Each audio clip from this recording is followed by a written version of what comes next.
mismanaged.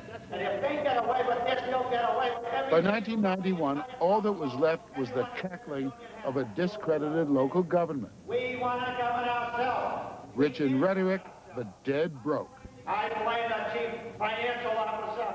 The schools closed and padlocked. Our education we're talking about. Reserves, zero. We risk our lives going through smoke. We can't see their hand in front of our face. The deficit, $10 million. They want to reduce us from 20 to 14 men. We'll risk our life to save a girl like that. From a few hundred feet, Chelsea is almost quaint. From the street, you see the sores, the decay, the drugs, the violence. The last new school was built in 1909. The courthouse has been condemned, a foul, dank cesspool that still houses police headquarters. It's in need of a paint job. The vice squad works out of the cell. By September 1991, Butchie Brennan had become mayor of an empty shell. In desperation, the city was handed over to Governor William Weld, who placed Chelsea in receivership and called in Jim Carlin, a self-made millionaire, and gave him a mission. Do what it takes to put Chelsea back together again. The last man to hold such authority over Chelsea was George III in 1776. Who did you have to play ball with in order to get things done? Nobody. You mean you just issued edicts? With a stroke of the pen, you said, let it be. Pretty much. Pretty much. His thing was, look, it's either my way or it's bankruptcy. Frank Murphy and Tom Lassiter are Chelsea firefighters who say Carlin was a tyrant from day one. We're the only segment of the whole United States that doesn't have the right to representation. In Carlin's opinion, democracy ended at the Tobin Bridge, where Chelsea began. Overtime over there is $800,000. His first edict was to end overtime for city workers. It saved $1 million, a tenth of the deficit. The firefighters were furious. He demanded layoffs and an end to one of their most questionable perks, unlimited paid sick leave. Former Mayor Butchie Brennan said when it came to firefighters, the city always caved in. Were you guilty of that too yourself? Yes, absolutely. Absolutely. Caving into the firefighters, for example. I caved in enough. There was a lot of pressure put on me. How did they ever get unlimited sick leave? One of the mayors put it in as a golden handshake, a plum. And I can't tell you how many times we went to court to get that out. Unlimited sick time. Guys were out 3, 4, 5 years playing softball, hitting home runs, and we'd take films and we'd take pictures and we'd try to fight them, and we were very unsuccessful. All lies. A couple of guys all lies. Sick leave for... There was no sick leave abuse here. That was all made up stuff.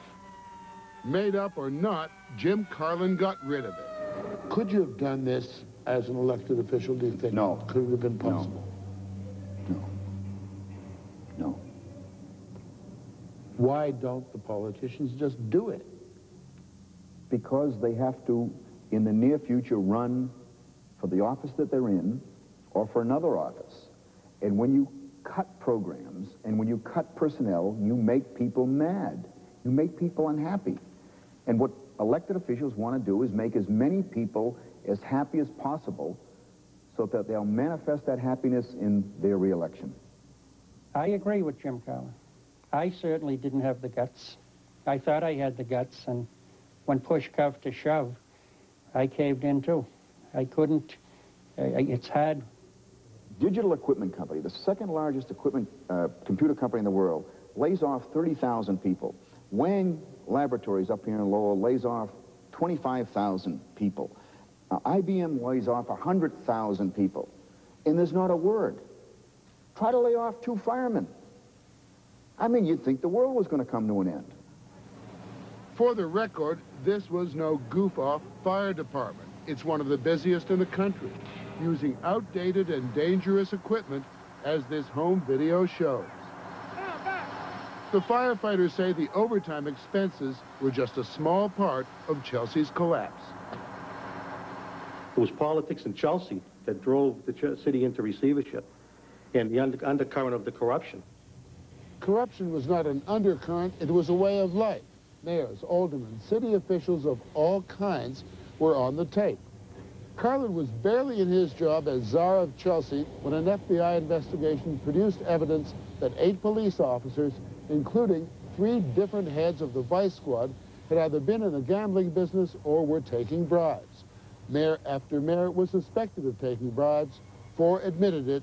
3 are now doing time, including Butchie Brennan, who's under house arrest. Was it hard as mayor to avoid payoffs of one kind or another? Yes, it was hard to avoid somebody doing something for you and then later on expecting you to see it their way. You know, they used to always say when I was a kid, a mayor, why would a man become mayor of the city of Chelsea for $10,000? And he used to always say, well, because the tips were good. And that's the truth. And that's what happened. You took some payoffs yourself, didn't you? I was convicted of 1 count of obstruction of justice. When the question was put to me, did anyone ever give you money or sell tickets for your fundraisers that you didn't tell? And I lied. I said no. And in fact, that had happened. Why? Why did you take it? Why did you lie? I lied because I didn't expect that question, and I knew down deep people had come up to me and said, good luck. I had fundraisers, and people would say, good luck, that famous handshake. And I, out of fear, which handshake with a few bucks in there. Sure. The Chelsea record defends the city. It says under similar scrutiny, most towns would come out just as bad. But Josh Resnick, a former reporter and Chelsea native, says bribery was a basic expectation of city officials. It's very hard to ascertain who exactly paid them the money, but the money came from what we called Fifth Street. It came from our one-man crime wave, Sammy Berkowitz. He was the titular head of a gambling program throughout the city. Sammy Berkowitz may not look like a godfather, but he is a legend. A former cab driver, one of the biggest property owners and proud owner of the Grub and Pub, Chelsea's Rainbow Room.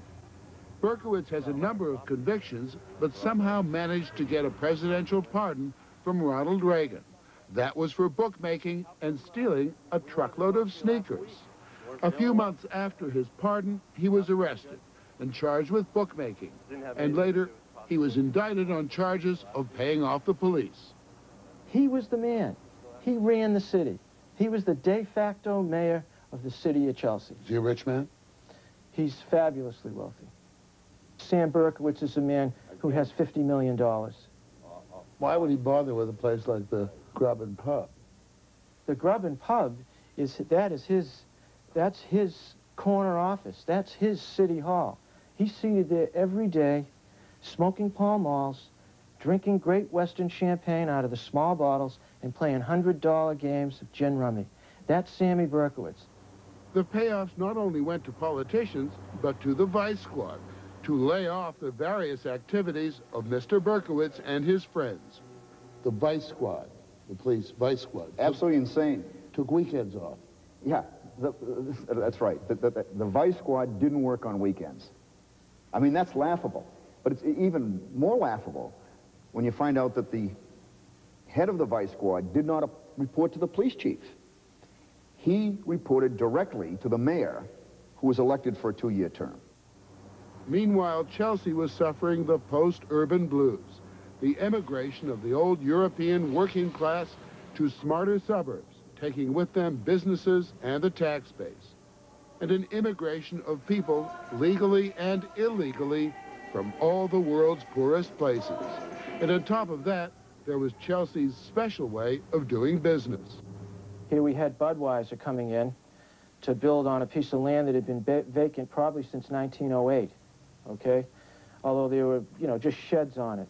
And Budweiser comes in and says, we're going to build. Now, one of the aldermen comes in and he says, you can't build here. The fire chief would come down and say there could be a fire hazard. The building chief could come down and say this land could be contaminated. Everybody had his hand The out. mayor would come down and say there's going to be a lot of problems. And the more problems, the better, because then you had to have more money to facilitate the whole thing and get it done. Budweiser went elsewhere, and Chelsea continued its downward spiral, feeding off a dwindling public trough. The city's utilities gas pump was losing 15,000 gallons a year to personal use. Everything had gone to hell. We had $2.5 million of unpaid sewer and water charges. And the solution's real simple. Again, you don't have to hire consultants to tell you. Shut people's water off. Now, we didn't shut off residences because we were afraid of health problems, but we shut off the water to the businesses that hadn't paid their water bills. And the checks started, I mean, people were running up the stairs of City Hall to pay their water bills. What else did you do? They had crazy things going on in Chelsea. For example, most city employees had clothing allowances. Clothing, I mean, people in the accounting department and everywhere had, as a matter of fact, we had a city attorney who worked here part-time, whose office was in Boston. And he got $600 a year for clothing allowance. And he never dressed that well, by the way, just for the record. Jim Carlin stayed in the job for 11 months at a salary of $1. And when his time was up and he'd erased the deficit, he left. Can you articulate what the city... The new receiver, another outsider, is Louis Harry Spence, a Clark Kent type who brought in another Clark Kent as police chief. The state plans to build all new schools. A committee is rewriting the city charter. Businesses are showing interest in moving to Chelsea. Even Sammy Berkowitz is upbeat. He's promised to donate one of his buildings to the community. Oh, yeah.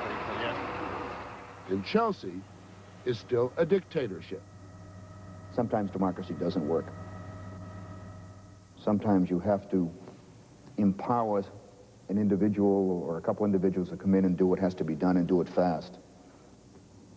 And maybe that's a crapshoot, you know. If you get the wrong guy, I'd like to think I was the right guy.